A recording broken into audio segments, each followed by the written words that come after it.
The first album just felt like a little bit like Cinderella or something, you know. It was like we were invited to this ball, but we were sort of these outsiders that didn't really know what to make of any of that success. I think we just also genuinely believed in the songs, and we thought, well, what's so crazy about this? People like good songs, and we feel like we write good songs. And people are getting really caught up in the way the songs are dressed up.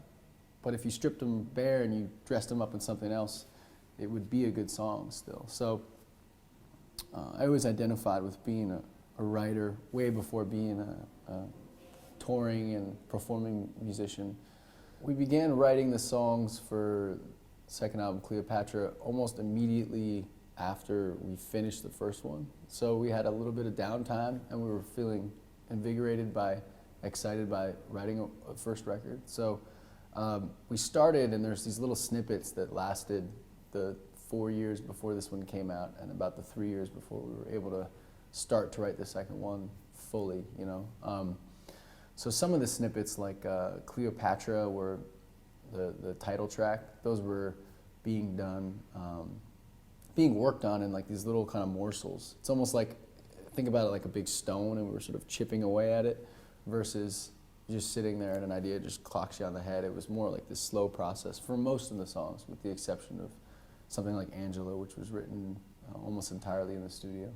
The actual recording process took 44 days.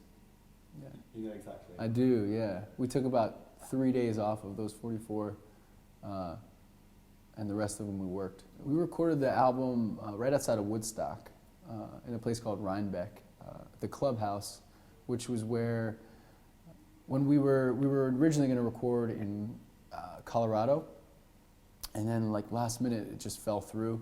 So the producer of the album, Simon Felice, of our album, told us, hey, there's this great place called the Clubhouse.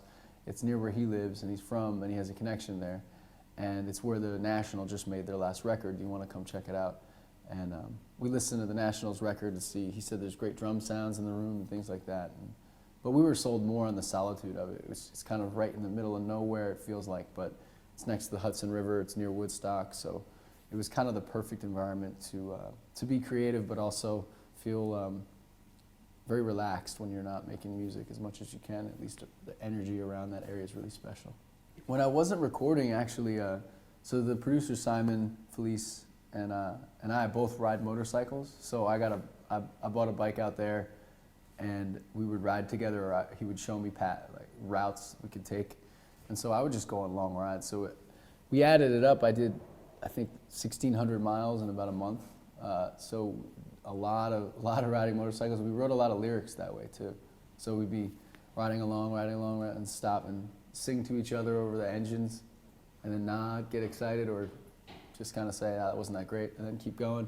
But it was almost like a meditation, riding around the Catskill Mountains. I think this album, Cleopatra, is the difference. It's almost helpful to listen to a snippet of the first album and then immediately listen to something on the second. That's how I noticed a contrast, because we were teaching our new bass player some songs, and so we were referencing these old songs on the record that we hadn't listened to in 4 years.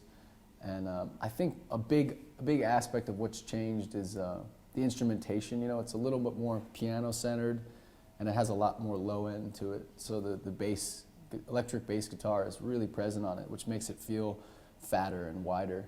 And then there's a lot more electric guitar. There's very little acoustic instruments, besides if you consider the piano an acoustic instrument. So I always felt like it felt like someone turned on the lights, you know, turned on the power. And before we were like this band that was singing in your house when the power went out, and now you can hit the switch.